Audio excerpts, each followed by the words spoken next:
nanga etindika ngai yambala oyo eza elamba ya nkembo tunika tata apesa bobotolanga eza elamba ya famille oyo mwasi ya Potifara longolanga ezalaki ya bango oyo misato ezalaki elamba ya prison yambala oyo nalati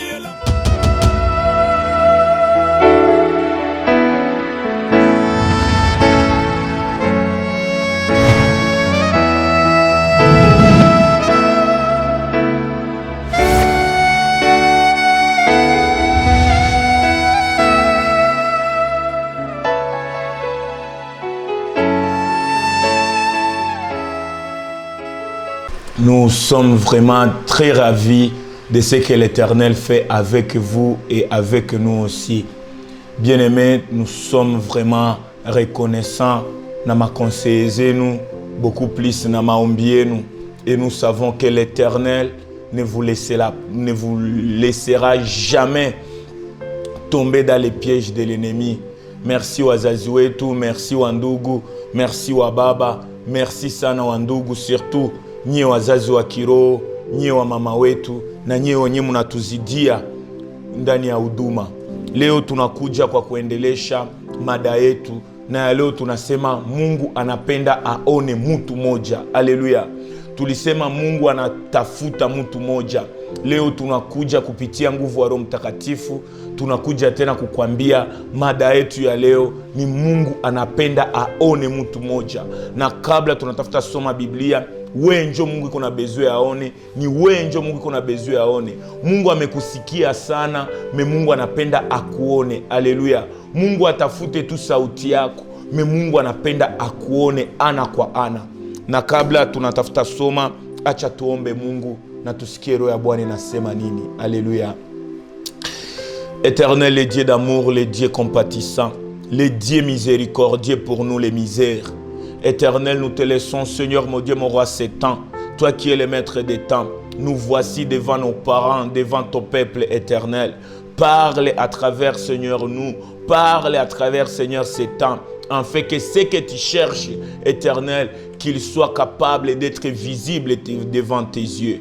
Père, qu'il te plaise que cette émission, que notre vie, que notre génération, nous ne soyons pas des figuiers avec des fleurs ou avec des feuilles, mais que, Père, nous soyons des figuiers séchés parce que toi, tu en as besoin. Éternel, nous sommes reconnaissants de ton esprit. Acharo yako na nguvu ya Roho Mtakatifu iseme nasi na itupeleke kwenye wewe unapenda Mwokozi. Tunaomba katika jina la Yesu Kristo tunasema amen. Wandugu wapenzi, tuko ndani ya kitabu kia Mwanzo. Tutaanza Mwanzo sura yake ya 3, tutaanzia kusita mpaka 10 na tutasoma katika jina la Yesu Kristo. Nous lisons d'abord Genèse 3, 6 à 10. Et après, on doit expliquer, on doit parler de ce que Christ a mis en nous. Et je sais, vous êtes là pour écouter et que le Saint-Esprit vous enseigne mieux que nous. Amen. Dans Genèse chapitre 3, le 6e verset jusqu'au 10, la Bible à moi me dit, vérifiez aussi pour vous. La Bible déclare, la femme vit que l'arbre était bon à manger et agréable à la vie, et qu'il était précieux pour ouvrir l'intelligence. Elle prit de son fruit et en mangeant, et la donna aussi à son mari qui était auprès d'elle, et il mit à manger. Le 7e verset, la Bible déclare, les yeux de l'un et l'autre s'ouvrirent, ils connurent qu'ils étaient nus, et a cousu des feuilles de figuier, et ils se firent des ceintures. Alors ils attendirent la voix de l'Éternel qui parcourait les jardins vers le soir. Et l'homme et sa femme se cachèrent loin de la face de Dieu, au milieu des arbres du jardin. Ah Seigneur. Mais l'Éternel Dieu parla à l'homme et lui dit, où es-tu? Il répondit, j'ai attendu ta voix dans les jardins et j'ai eu peur parce que je suis nu et je me suis caché parole du Seigneur. Wandugu wapenzi, njo pale Mwanzo sura ya 3 mstari wake wa 6 mpaka wa 10. Ni historia yenye wazazi wetu wametuigiza sana ndani ya makanisa, na leo Mungu aende mbali na hiyo shahidi. Mungu anakuja tena à travers mtoto yako, à travers nous les petits parmi plusieurs, et l'Éternel veut encore te révéler les quelques notes, les quelques révélations, les quelques mystères de ce que ces versets veulent nous parler ce soir. Bien-aimés dans le Seigneur, Mungu après kuumba Adamu na Eva, Mungu akawatia ndani ya bustani mwa Edeni. Mungu akawatia ndani ya forêt, Mungu akawatia ndani ya jardin. Jardin partie yenye iko bien limité, partie yenye iko capable d'avoir les vrais jardiniers. Na Mungu akatia mwanadamu, akamutia na akampatia na mke, na wakaishi ndani ya raha. Haleluya. Mesikia Biblia inakuja inasema, hiyo siku moja Mungu akaambia mwanadamu, mimi nakuachia yote, utawale yote, ufanye kyokyote, mimi Mungu mimi nakushurutisha usikule tunda ya mti wa katikati. Haleluya. Mwanadamu ndani ya udhaifu wa mwili, mwanadamu mpendwa wa Mungu, ndani ya udhaifu na ndani ya girize ya shetani, Biblia inasema nyoka ikakuja ikamdanganya. Na ikudanganya mwanadamu, ilidanganya mke wake. Alléluia. Oh Seigneur, oh Saint-Esprit. Le serpent haikuweza kutanana na Adamu kama mwanaume. Serpent ikakutanana na Eva kama mama wetu, na ikamdanganya. Alléluia. Biblia inaonesha mke akaangalia, na wakati Eva aliona hii mti ni ya butamu, ni ya mzuri kukula, na ni ya mzuri tena juu ya maisha, Biblia inasema Eva akakamata tunda iliyokataziwa na Mungu akakula. Haleluya. Na Eva alipokula akabebea mwanadamu, akabebea Adamu bwana wake. Haleluya. Na wakati walikula wakaenda kinyume ya mapenzi ya Mungu. Mes parents, nous sommes là et on doit couler de la manière où l'Esprit va nous amener. Bien-aimés dans le Seigneur, mwanamke qui est le symbole et l'image de l'Église. Qu'est-ce que l'Église a vu? Qu'est-ce que l'Église a pris? L'Église unakamata kitu gani? Mwanamke kama Eva, mwanamke kama kanisa. Kwa leo kanisa inaona nini duniani? Na kile kenye kanisa inaona, eske ni ndani ya mapashwa ya Mungu? Haleluya. Na wakati kanisa inakamata ile tunda enyeko kinyume ya mwanadamu, enyeko kinyume ya Mungu, wa ndugu wapenzi, kanisa mwanamke mkiumbe kikakamata kikabebea bwana wake. Haleluya. Na Bwana Adamu wa kwanza akaitika, naye akakula ile tunda, akaenda nyuma ya mapashwa ya Mungu. Haleluya. C'est par là que je viens parler à l'église. C'est par là que je viens décourager l'église. L'église, tout ce que tu peux accepter dans ton église, ne crois pas que le mari qui est Dieu Tout-Puissant, il prendra ce que toi tu veux pour lui. Mais le Dieu Tout-Puissant, il veut que la femme, que nous soyons soumises à lui, l'Éternel, l'époux de notre vie. Mungu hapendi tumupatie. Mungu anapenda tuende ndani ya mapashwa yetu. Mungu anapenda tuende juu ya kenye yeye alisema. Adam a dit à Ève, Ève, on peut tout faire, mais qu'on ne touche pas à ce que l'Éternel n'a pas voulu. Et nous ne sommes pas au temps d'Adam et Ève pour accepter tout ce que Ève nous donne. Dieu, comme le véritable époux, il n'accepte jamais ce que l'Église veut donner à Dieu. Haiko kyote kenye kanisa nasema ko amina, njo kenye kiko kanisa, njo kenye kiko amina mbele ya Mungu. Amina za wanadamu haiko amina ya Mungu. Kuenda ya wanadamu haiko kuenda ya Mungu. Cela peut nous servir seulement des petits conseils de tout ce que vous pouvez, mais ce n'est pas parmi notre leçon. C'est ce que l'Esprit veut pour nous. Attention wakati mwanamke anakupatia. Kyote kenye mwanamke anakupatia, saa zingine hakiko halali na kumwanamke na kuwewe Bwana. Haleluya. Et c'est là, mena salimia hekima ya wamama wetu. Hawatupatia kenye dunia iliwapatia, me wanatupatia kenye Mungu aliwapatia. Haleluya. Na ndani ya mada yetu ya leo ndugu zangu, Biblia inanionyesha ce jour-là Mungu akashuka, wakati walikula ile tunda wakafunguka macho, wakaona wamekuwa uchi. Haleluya! wamekosea, wameangalia maisha inaharibika na mwanadamu na mke wake. Ndugu zangu, Biblia inatuonesha wakakimbia chini ya muti. Alléluia. Ile muti en Swahili, je ne sais pas ce qu'il dit, parce que ma Bible en Swahili me dit ils étaient tous nus et ils étaient plus près de l'arbre. Balikuwa plus près ya muti. Alléluia. Mais ile muti, ndugu yangu, dans ce que la Bible nous dit en français, on nous dit ilikuwa muti ya figue. Alléluia. Les feuilles de figuier a servi les hommes à porter des habits après avoir vu leur nudité. Bien-aimé dans le Seigneur, ma prière n'est pas que tu touches à l'interdit pour aller t'héberger sous les figuiers. Mais maombi yangu ni nini? Tubakie ndani ya kanuni, tubakie ndani ya instruction ya Mungu. Biblia inatuonesha wakati Adamu na Eva walikula tunda enye Mungu aliwakataza. Biblia inatuonesha wakatoka kuile tunda enye walikula, wakaenda kumuti moja, ile muti ya figie. Biblia inasema wakakamata mayani yake. Biblia inatuonesha walipokamata mayani ya ile muti, wakatengeneza nguo zao na wakafanya masentiri purki wasibakie uchi, kama vile Biblia inasema, purki wasibakie utupu mbele yao wawili, wasibakie utupu, wakatengeneza ile mavazi. Haleluya. Bien-aimé, tuko naendelea. Na wakati walitengeneza ile mavazi, Mungu mbinguni akubakia silencieux. Mungu akashuka, avis de recherche ya Mungu, avis de recherche ya upendo wa Mungu, ikatuma Mungu anatoka kukiti kia enzi akakuja duniani. Na Biblia inasema Adamu na Eva waliposikia sauti ya Mungu iko natembea ndani ya bustani, Biblia inasema Eva na bwana wake wakaenda wakajivicha chini ya ile muti. Haleluya. Njo pale niliwaambia, wakati walikuwa chini ya ile muti ya figi, ndugu yangu, Mungu akakuwa incapable kuwaona, wakajivicha chini ya ile muti na Mungu akawatafuta kawakosa. Haleluya.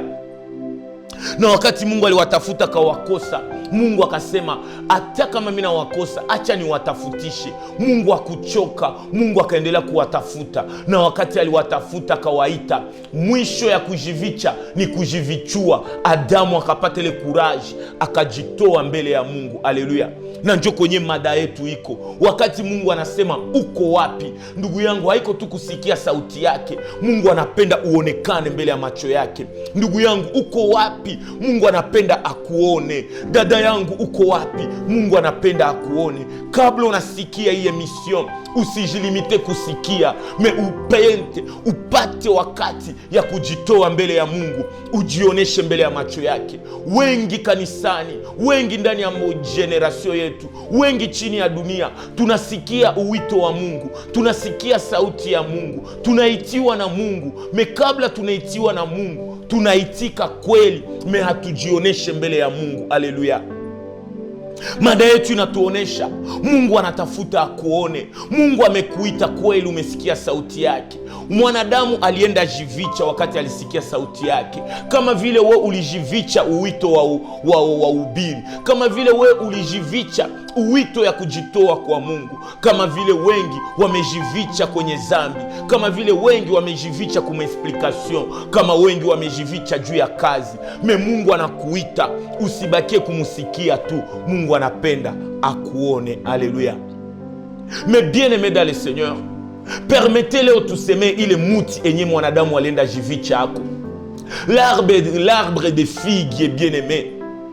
L'arbre enye ilikuwa na mafea ya mzuri, parce que la Bible déclare Adamu na Eva walienda chini ya ile muti, wakakamata majani ya ile muti, wakatengeneza nguo zao na wakatengeneza sentire zao. Alléluia. Ephésiens 6 nous parle mieux de l'armure, des vrais vêtements d'un enfant de Dieu.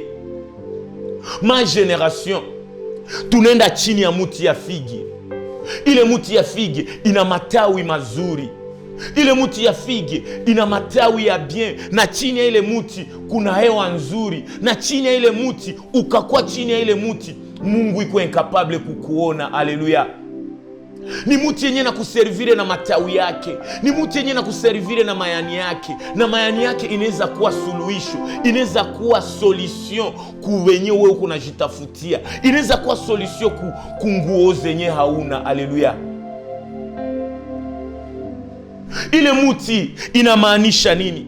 L'arbre de figue, bien-aimé, c'est l'arbre qui te couvre jusqu'à amener l'invisibilité de Dieu, qui puisse t'amener à être invisible devant la face de Dieu.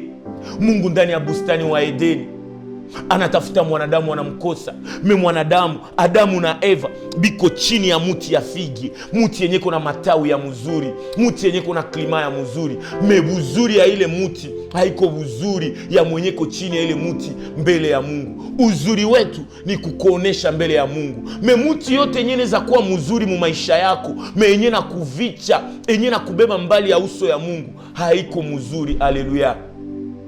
Na Biblia yangu inanionyesha ile muti ya figi, ndugu yangu, ni symbole ya une personne, la personne mwenye uko naye.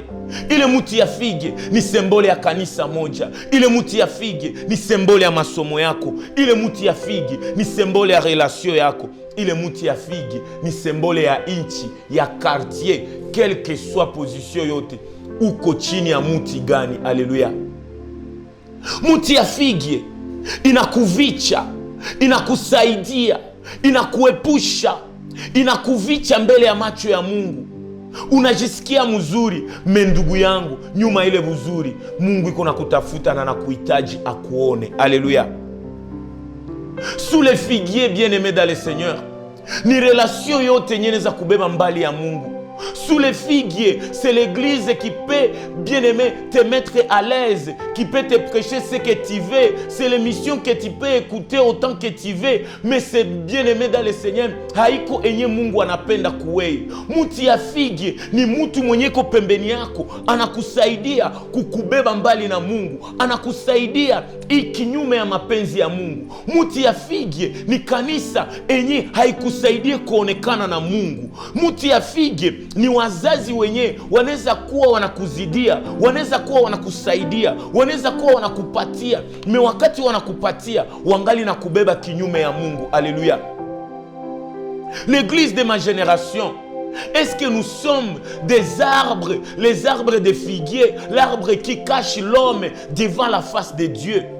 Kuna mahubiri mingi leo ndugu yangu, inaweza kuvicha, inaweza kukutia aleze, me iko na kubeba mbali ya uso ya Mungu. Njo ile muti enye Adamu na Eva wamevichama chini ya ile muti. Haleluya. Wanakamata majani ya ile muti, wanajenga nguo. Me nguo ya majani ndugu yangu haezi vicha mwili yako yote, itakuvicha tu parti moya, me parti ingine itaonekana. Muti wa figi ni ile relation, ni ile kanuni, ni ile caractère enye na kusemble bon, mais bien aimé, derrière cette bonté, derrière ile bienveillance ya ile muti, inakubeba mbali ya Mungu. Muti ya figi ni kazi enye na kukamatia wakati yote, enye na kukamatia akili yote, me inakuvicha mbele ya uso ya Mungu. Mungu anashuka, anatafuta mwanadamu, me mwanadamu amejivicha chini ya arbre ya figi. Alléluia. Ma génération, aujourd'hui nous sommes bien, nous sommes à l'aise avec les arbres de figues. L'arbre qui te donne les habits, mais les habits qui laissent les parties intimes dehors. Alléluia. Arbre ya figi inakupatia mayani enye unavala, mekifua iko inje. Arbre ya figi inakupatia nguo enye unavala, mekwise zote ziko inje. Arbre ya figi ni ile mwili, ni ile mayani enye nakupatia mwaye yote ya kuonekana uko trop belle, mais les parties intimes de ta beauté, bien-aimé, ziko expose. Muti ya figi inakupa mayani enye unaweza jitengenezea sengle, meliziba yote iko inje. Arbre ya figi njo yenye jeunesse leo tuko natembelea. Mayani ya figi njo nguo zenye tunavala, nguo zenye haziviche utupu wetu, me zinasamble kutupatia wakati ya kwenda mbali ya Mungu. Angalia habillement leo yenye dunia natupatia, tunawazia tunavala me hatuvala. Vijana, angalia nguo gani tunavala. ni manguo ya majani ya figi, majani ya muti. Mungu anakuja leo anasema, uko wapi? Kuja hata unavala vile. Mimi natafuta kupatia ngozi, mimi natafuta kupatia nguo yenye takuvika kuanzia kukichwa mpaka kumigulu. Mimi nataka changer habillement yako, parce que sous les figues, dans le domaine d'habillement, on te donne l'habillement mais qui ne te donne pas la pudeur. Alléluia. Mais moi, bien-aimé, je viens nous supplier, quel que soit endroit yenye na kuvicha, quel que soit chini kwenye uko, me ujue nini uko chini ya kiamvuli gani. Alléluia.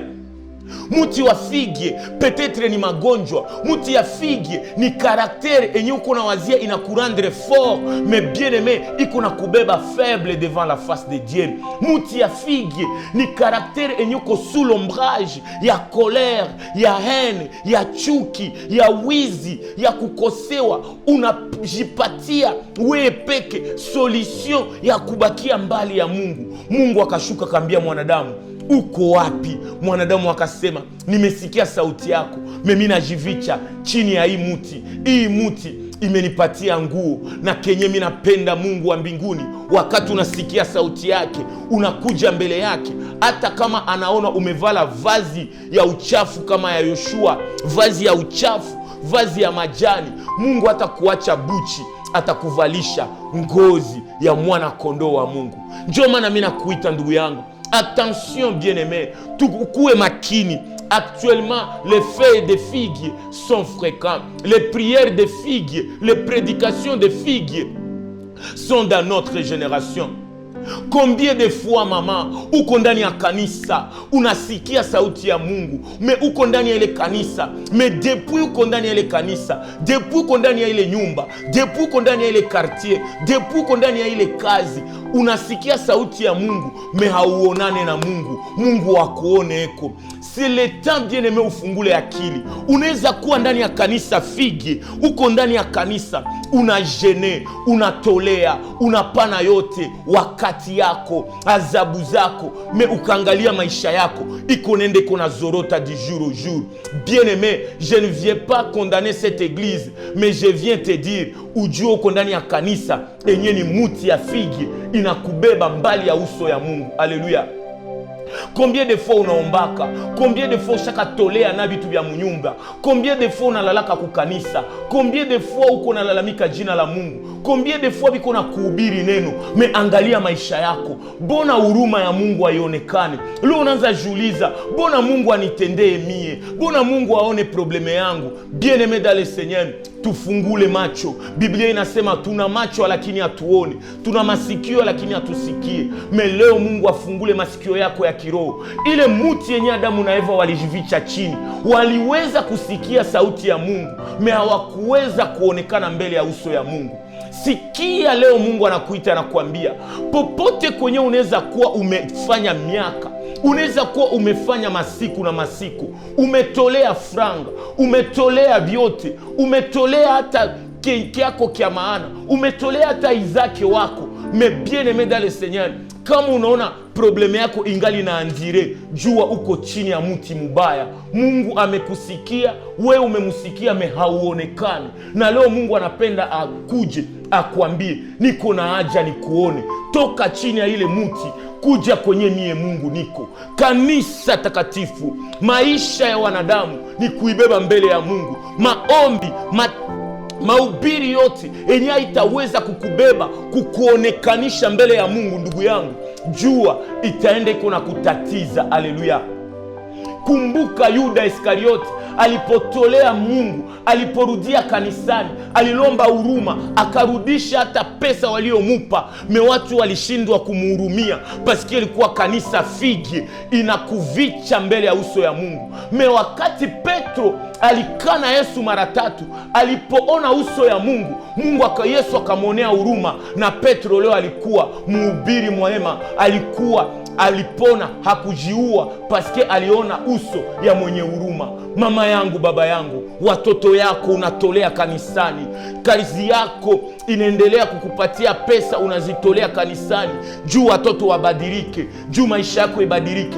Me maisha yako haibadilike, ndugu yangu, omba tena Mungu akufungule macho. Saa zingine uko naombea fasi pabaya, saa zingine uko pahali kwenye Mungu hakuone. Kusikia Mungu ni mzuri, kuomba Mungu ni mzuri. Uzuri ya maombi na kusikia Mungu ni wakati Mungu anakutendea ishara, ni wakati Mungu anakujibia positivement. Mungu ana besoin tu umuombe, mais Mungu iko na besoin akuone. Anaambia mwanadamu, uko wapi? Alléluia. Jeunesse que nous sommes, attention tusikue chini ya muti ya figi. Ile muti ya figi ilituma mwanadamu haonekane mbele ya uso ya Mungu. Me Mungu akakuja na muuliza, uko wapi? Kureponse ya bien wakati wanakuuliza uko wapi ni kusema mie huyu Bwana. Mungu anakuita, uko wapi mama yangu?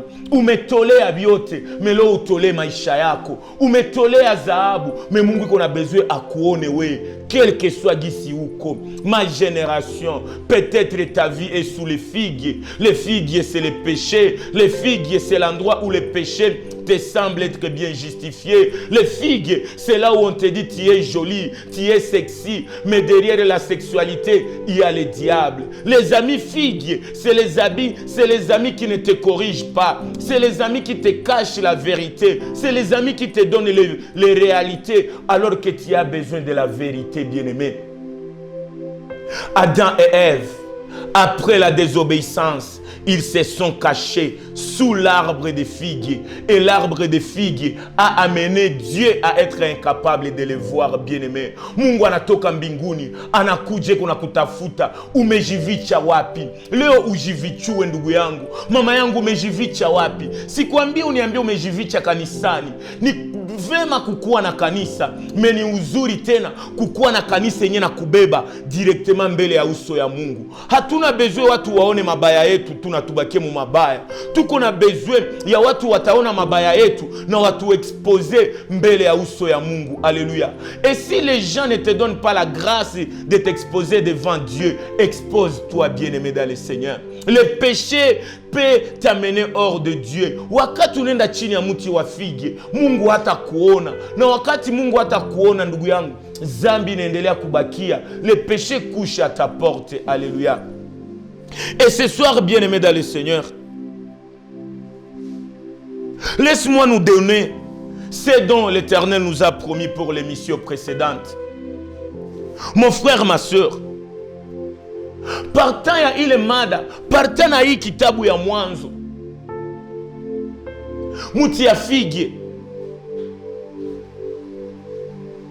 inakuvicha mbali na Yesu, inakuvicha mbali na Mungu. Meni heri paske uwe peke umesikia neno, uende mbele ya Mungu. Wengi tumekuwa wahubiri figi, tunawahubiri yote, me tunawavicha neema ya kuonekana mbele ya Mungu. Je bénis nos pasteurs parce que parmi plusieurs ne sont pas des figues. Et si vous allez rester des figues, gloire à Dieu, il y a un remède pour ça. Mais l'Éternel, comme il était bon et miséricordieux, regarde, quel que soit là où tu te caches, Dieu ne se limite pas dans tes cachettes. Il vient donner la solution même à cet arbre-là. Et c'est par là, bien-aimé dans le Seigneur, wakati tuliuliza Mungu, wakati tulililia Mungu, tunaambia Mungu, kwa nini taifa leo hatusikie neno lako? Kwa nini leo watu wanasikia neno me hawapendi badilika? Kwa nini leo watu wanaharibikia hata kanisani? Kwa nini leo watu wanaharibisha watu na Biblia mkononi? Kwa nini leo chuki inaingia kanisani? Kwa nini leo huruma haiko kanisani? Kwa nini leo upendo haiko kanisani? Mungu akatuambia, watoto wangu, kanisa nyingi ni kanisa zenye zinaonekana zinaamanisha muti wa figi. Haleluya. Ndani ya Biblia Mungu akatuambia musome ndani ya Marko 11 uanzie ku 12 mpaka 14.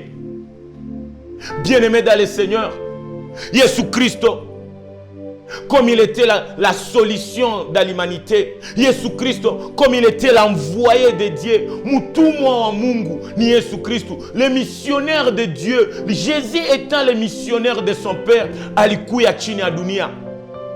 Et regardez ce que la Bible déclare dans Marc 11, le 12e et le 14e verset. Bien-aimé, aujourd'hui c'est ton jour. Bien-aimé dans le Seigneur, aujourd'hui c'est le temps que l'Éternel pour toi, qu'il fasse quelque chose. Alléluia. Et dans Marc 11, le 12e au 14e verset, regardez ce que ma Bible me parle. La Bible déclare, Marc 11, 12 à 14, le lendemain, après qu'ils firent sortir de Béthanie, Jésus a eu faim. Alléluia. Leo Yesu anakuwa na njaa. Alléluia. Minasema na minasi Mungu, acha mbinguni, acha Yesu Kristo, acha mbingu ikuwe na njala yako. Alléluia. Et la Bible déclare, après que Jésus eut faim, Jésus a aperçu de loin un figuier qui avait des feuilles. Alléluia. Il est le muti ya mubustani mwa Edeni. Il est le muti yenye Adamu na Eva walivichama ako. Alléluia. Yesu akakutanana nayo. Alléluia. Alléluia. Mais Yesu alipokutanana nayo, Yesu akaendelea mbele ya ile muti, na Yesu alikuwa na haja akule tunda ya ile muti. Alléluia. Mais wakati Yesu alijongelea akakuta ile muti haina matunda. Alléluia. Mais iko na majani. Alléluia. J'ai béni l'Éternel et j'ai béni le Dieu très haut, parce que ile siku Yesu angelikutananaka na tunda ku ile muti, Yesu angelipataka, angelifanyaka solution ya Genèse chapitre 3 pour toi et moi. Alléluia. Yesu angelikulaka tunda ya ile muti, haingelikuwaka solution ya humanité. Mais mina benire Mungu parce que Yesu alienda tafuta matunda, mais akakosa matunda. Mais wakati Yesu alikosa matunda, akafanya kenye dunia iko nakyo besoin. Alléluia. Biblia inasema wakati Yesu alijongea, alikuwa na besoin ya kule tunda ya ile muti, mais ile siku akakosa tunda. Na wakati alikosa ile tunda, mais Biblia inasema akaona ile muti ilikuwa na majani. Alléluia. Na wakati ilikuwa na majani, Yesu akajongea, akakuta tu ni majani. Alléluia. Na wakati Yesu alikuta ile majani, ce que j'appelle la jeunesse à me donner la réponse. Ce que j'appelle la jeunesse à bien souligner dans vos Bibles. Regardez Marc 11, le 14e verset.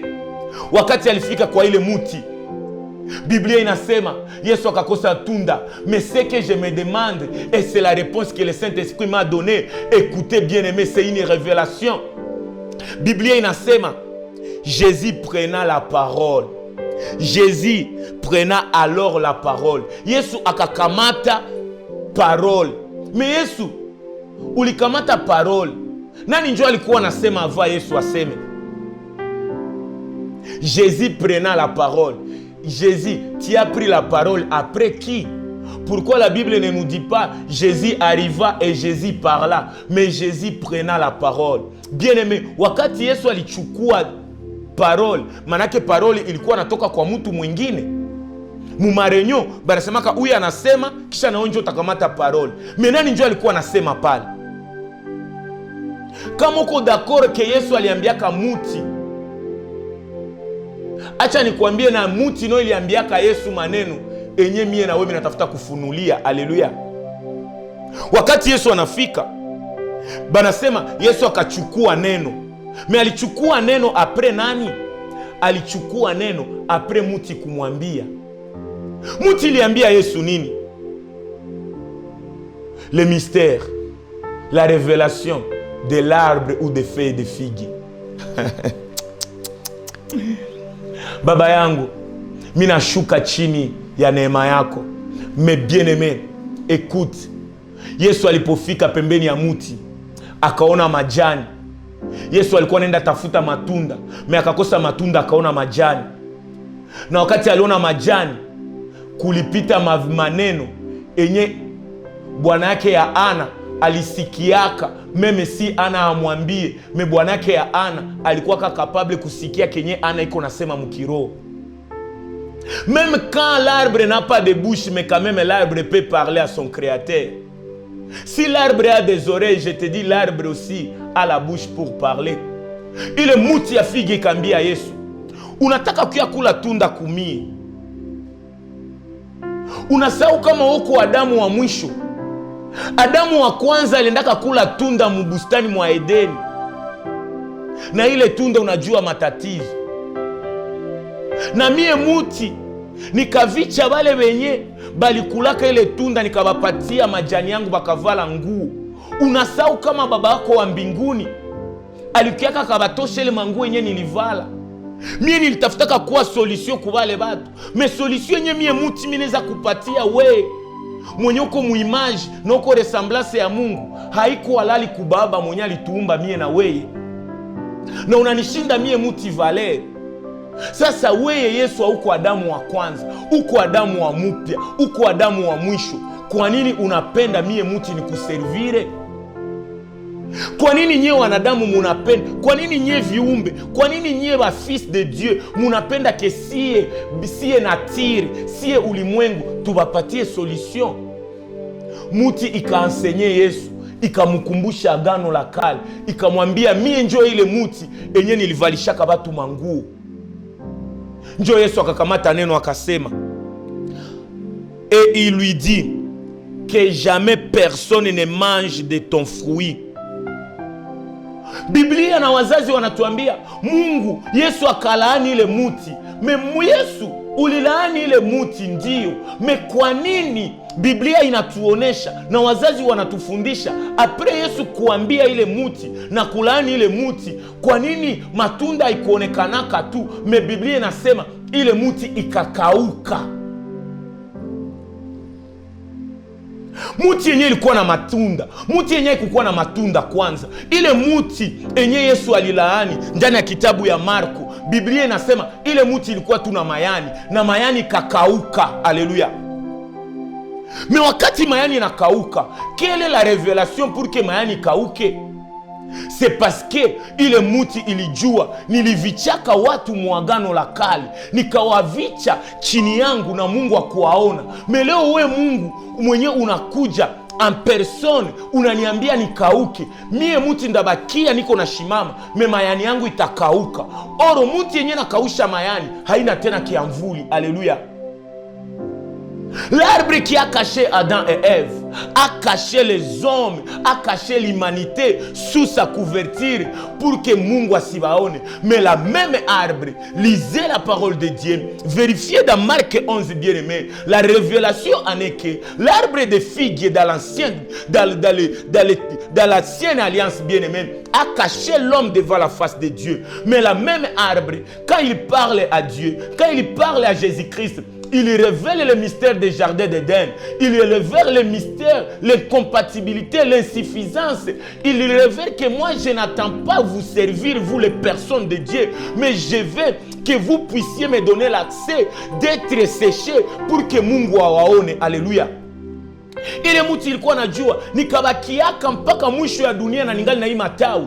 Watu watakuwa nakia jivicha chini yangu na ndazibiwa kule muagano, wakati ya mwisho batani hukumu. Yesu akasema okay, gisi unanikumbusha benye ulifaka muagano la kale, acha mie Yesu Adamu wa mwisho, mimi nasema na wewe ukauke. Wakati muti ni akauka, mayani yake nakauka. Ile mayani yenye ulikuwa na wazeta kupatia solution, Yesu anaikausha pour que wewe utakuwa chini ya ile muti, usikue tena chini ya ile kiamvuli, ukue directement capable. Sa Yesu anakuja akuone chini ya ile muti. Je vais m'expliquer par le verset biblique. Bien-aimé dans le Seigneur, ma prière en est que mutu yoyote mwenye uko chini ya kimvuli yake, mutu yoyote mwenye anakutia chini ya sheria zake, mutu yoyote mwenye anakutia chini ya hukumu, mutu yoyote mwenye anakubeba nje ya uso ya Mungu, acha Yesu akutanane naye leo, akaushe mayani yake, ile kimvuli ikauke na ikaukilie, paske Mungu iko na besoin ya kuone. Hata kama yatabakia ameshimama kama muti, muti yenye ina matawi, muti yenye ina mayani, haiwezi weza kukuvicha. Atawaza angali na shimama, chini yake pale chini yake Mungu atakutanana na wewe. Haleluya. Yesu iko na besoin ya kuone. Umejivicha chini ya muti, umejivicha chini ya relation, umejivicha chini ya unyumba, umejivicha chini ya masomo, umejivicha chini ya akili, umejivicha chini ya marafiki. Ile marafiki zina matawi, zina matiyani enye kuna kuvicha pour que Mungu asikuone.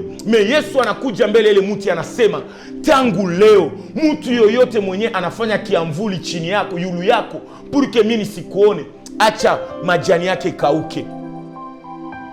Quelqu'un peut me dire quelle est la base biblique?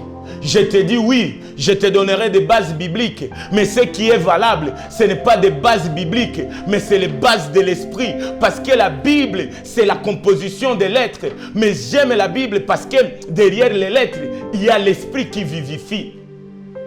C'est par là que wazazi wetu, samahani sana.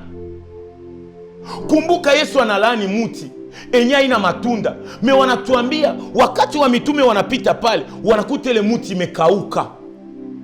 Na ile muti Biblia inaniambia c'est l'arbre de figue. L'arbre qui pouvait servir l'humanité de l'ombrage, l'arbre qui pouvait servir l'humanité des habits. Mais bien aimé dans le Seigneur, muti na kauka. Peut-être que toi, tu t'appuies sur tes études, tu t'appuies sur ta beauté, tu t'appuies sur tes relations. Mais bien aimé dans le Seigneur, toutes tes relations qui t'amènent hors de la face de Dieu, laisse que cette relation puisse sécher. Kuna makazi zenye zinaingia mo kukauka, kuna maunyumba yenye inakauka, kuna masomo yenye inakauka. Non pas parce que Mungu anachukia ile masomo, mais parce que Mungu iko na besoin akuone wewe. Alléluia. C'est par là que le Saint-Esprit m'a amené dans Jean chapitre 1er, 47 jusqu'à 49. Angalia Biblia, soma Biblia, na Roho Mtakatifu ikufundishe. Alléluia. Regardez bien aimé la Pentecôte de l'arbre de figue. Alléluia.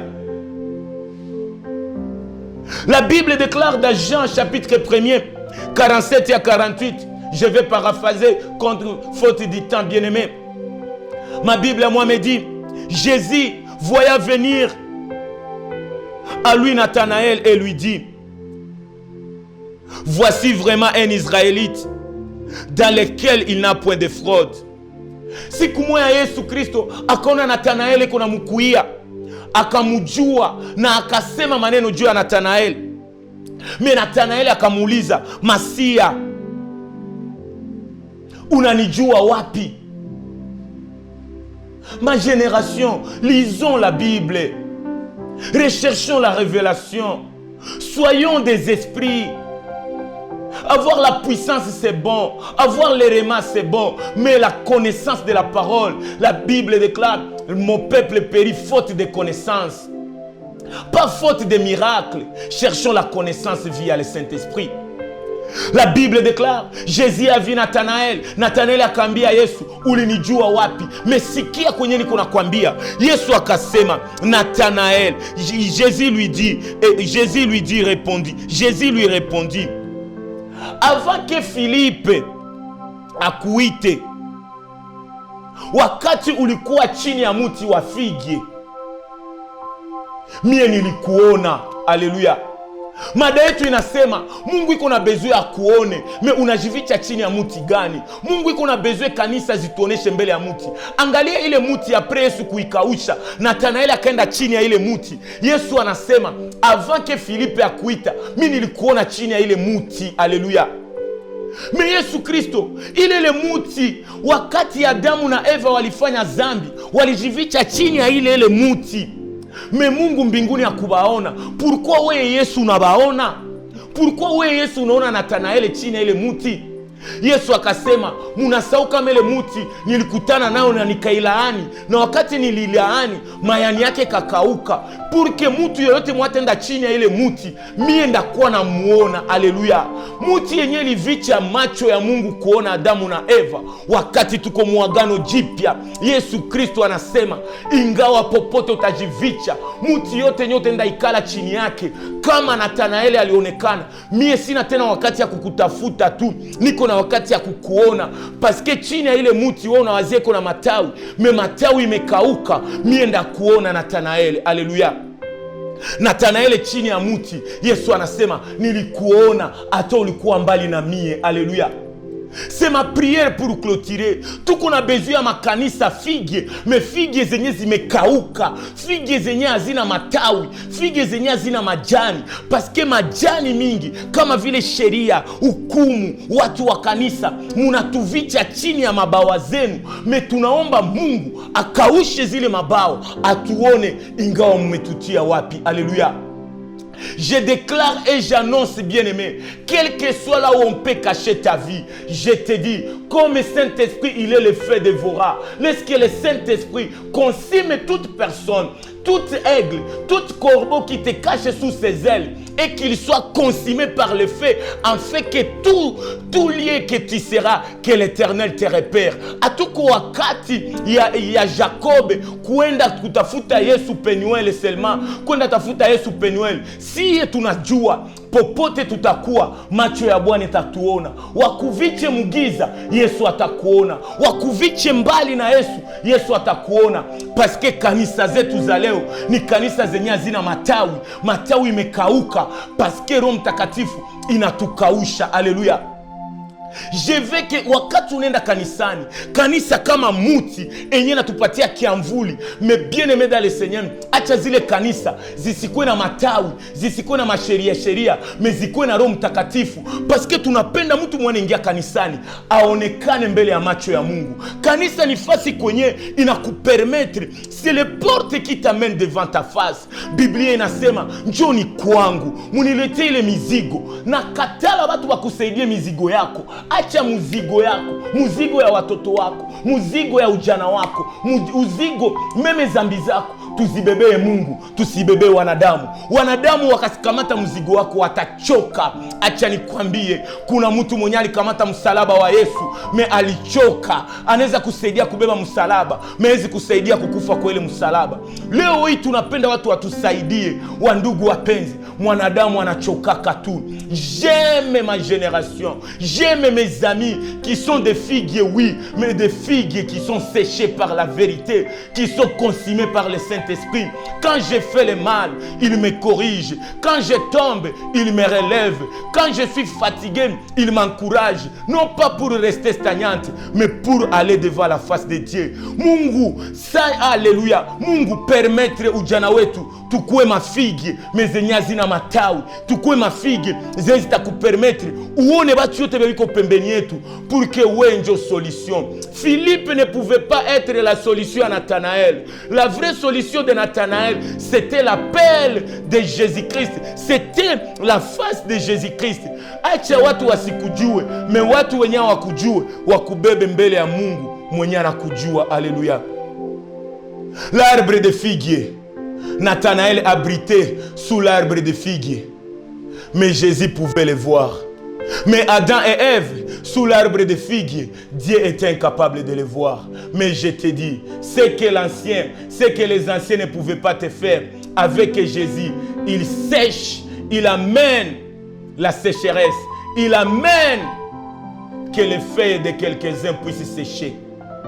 Bien-aimé dans le Seigneur, acha nikwambie, tafuta révélation. Watu wasikuviche uso ya Mungu. L'église est comme mon église. J'aime et je serai attaché à vous parce que vous nous emmenez dans la profondeur de la connaissance de Dieu. Kanisa ya mzuri ni yenye na kubeba mbele ya uso ya Mungu. Warafiki wazuri ni wenye wanakubeba kwenye Yesu iko. Hata maadui zako wenye uko na maadui, acha bakubebe kwenye Yesu iko. Leo hii watu mingi biko chini ya kiamvuli ya laana. Leo hii watu mingi biko chini ya kiamvuli ya kanisa. Kanisa yoko wake. Mwanadamu hawezi kuokoa. Kenye kanisa inaweza kusaidia ni kukubeba mbele ya okovu. Oro okovu haiko mutu. Okovu haiko kitu. Okovu ni Yesu Kristo. Ndugu yangu, acha emission ya leo ikupatie nguvu ya kutoka chini ya kitu kyokyote. Na kama uko chini ya kiamvuli, acha roho ya Bwana ikaushe ile matawi. Parce que Jésus pouvait savoir que mes disciples ne sont pas encore les disciples accomplis. Laisse que le Saint-Esprit, comme le fait qu'il sèche la désobéissance année. Comme moto ilishukaka kukichwa ya mitume, acha moto ishuke chini ya muti yote nyeko na matawi ya kukuvicha mbele ya uso ya Mungu. Relation zote zezi kwa kubeba mbele ya Mungu, acha zikauke pour que Yesu akuone malgré mwile njia. C'est pourquoi j'aime les chemins de Damas. Kwa njia ya Damasiki, wakati moto ya Bwana, wakati Roho Mtakatifu anaongoza dunia, hata uko persecuteur, Yesu atakukutana na kushanje, utakuwa predikateur. Hata unajificha chini ya maji ndani ya tumbo ya samaki, acha Yesu akuone kule chini ya samaki, na akuite na samaki kutapike ukue huru. Alléluia. Acha batu bakutapike pour que Yesu akuone. Acha batu bakudecevoir pour que Yesu akuone. Moi j'aime toi qui es toujours à mes côtés pour prier. Toi qui es là pour nous accompagner. Tu es l'arbre de figue séché par la puissance du Saint-Esprit pour nous exposer devant la face de Dieu. Dieu veut te voir. Quel que soit là où tu es, Mungu iko na besoin yako. Njoni kwake, kwa Yesu Kristo kuna furaha na Mungu akufurahishe. Amen.